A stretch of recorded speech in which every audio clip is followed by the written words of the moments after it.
প্রিয় দর্শক শ্রোতা, দৈনিক মানব কণ্ঠে আজকের শিরোনাম করা হয়েছে দেশ নেত্রী বেগম খালেদা জিয়ার ৮০তম জন্মবার্ষিকী আগামীকাল।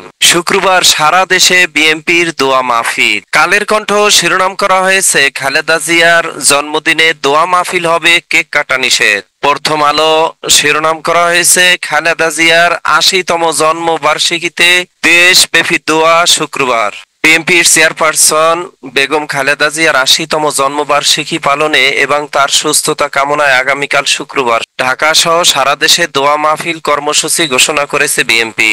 কেন্দ্রীয়ভাবে শুক্রবার বেলা ১১টায় নয়াপল্টনে বিএনপির কেন্দ্রীয় কার্যালয়ে দোয়া মাহফিল হবে বলে এক সংবাদ বিজ্ঞপ্তিতে দলের জ্যেষ্ঠ যুগ্ম মহাসচিব রুহুল কবির রিজভী জানিয়েছেন। গতকাল বুধবার এক সংবাদ বিজ্ঞপ্তিতে তিনি বলেন, আগামী ১৫ আগস্ট গণতন্ত্রের মা বিএনপি চেয়ারপারসন সাবেক প্রধানমন্ত্রী দেশনেত্রী বেগম খালেদা জিয়ার ৮০তম জন্মবার্ষিকী। এ উপলক্ষে ঢাকা সহ দেশব্যাপী দলীয় কার্যালয় অথবা মসজিদে মিলাদ ও দোয়া মাহফিল অনুষ্ঠিত হবে। ঢাকা সহ দেশব্যাপী বিএনপি এবং তার অঙ্গ ও সহযোগী সংগঠনের সকল পর্যায়ের নেতাকর্মী ও সমর্থকদের মিলাদ ও দোয়া মাহফিলগুলোতে অংশগ্রহণের জন্য অনুরোধ করা হয়েছে। ১৯৪৫ সালের ১৫ আগস্ট দিনাজপুরে খালেদা জিয়া জন্মগ্রহণ করেন। তার বোন ও দুই ভাইয়ের মধ্যে খালেদা জিয়া চতুর্থ। বাবা ইস্কান্দার মজুমদার, মা বেগম তৈয়বা মজুমদার। পৈতৃক নিবাস ফেনীর ফুলগাজী হলেও তার শৈশব কৈশোর কেটেছে দিনাজপুরে বাবার কর্মস্থলে। ১৯৮১ সালের ৩০ মে স্বামী সাবেক রাষ্ট্রপতি জিয়াউর রহমান নিহত হওয়ার পর রাজনীতির অঙ্গনে পা রাখেন তিনি। প্রথমে দলের ভাইস চেয়ারম্যান এবং ১৯৮৪ সালে দলের চেয়ারপারসন নির্বাচিত হন। ১৯৮৬ থেকে ১৯৯০ সাল পর্যন্ত এরশাদের সামরিক সরকার খালেদা জিয়াকে একাধিকবার গৃহবন্দী করে।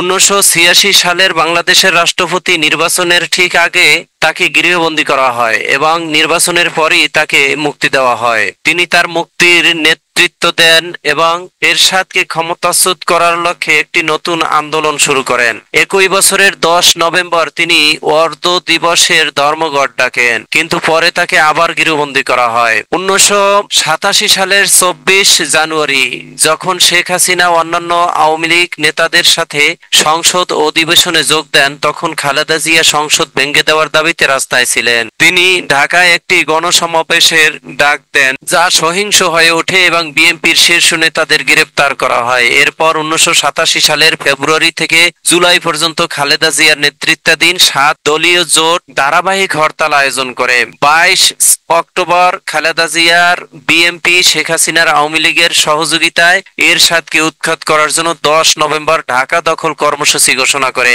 পাল্টা ব্যবস্থা হিসাবে এরশাদের সরকার হাজার হাজার রাজনৈতিক নেতা কর্মীকে আটক করে, কিন্তু দখলের দিন রাস্তায় সম্পূর্ণ বিশৃঙ্খলা দেখা দেয় এবং কয়েক ডজন মানুষ মারা যায়। সরকার খালেদা জিয়াকে পূর্বানী হোটেল থেকে আটক করার পর গৃহবন্দী করে, যেখান থেকে তিনি আন্দোলনের সমন্বয় করেছিলেন। ১৯৮৭ সালের ১১ ডিসেম্বর খালেদা জিয়াকে মুক্তি দেওয়া হয়, কিন্তু তিনি তাৎক্ষণিকভাবে একটি সংবাদ সম্মেলন করেন এবং দাবি করেন যে স্বৈর শাসককে উৎখাত করার জন্য তিনি মৃত্যুর জন্য প্রস্তুত। ১৯৯১ এবং ৯৬ সালের ১৫ ফেব্রুয়ারি এবং ২০০১ ও ২০০৬ সালে ৩ মেয়াদে বিএনপি ৩ দফা সরকারের প্রধানমন্ত্রী দায়িত্ব পালন করেন খালেদা জিয়া।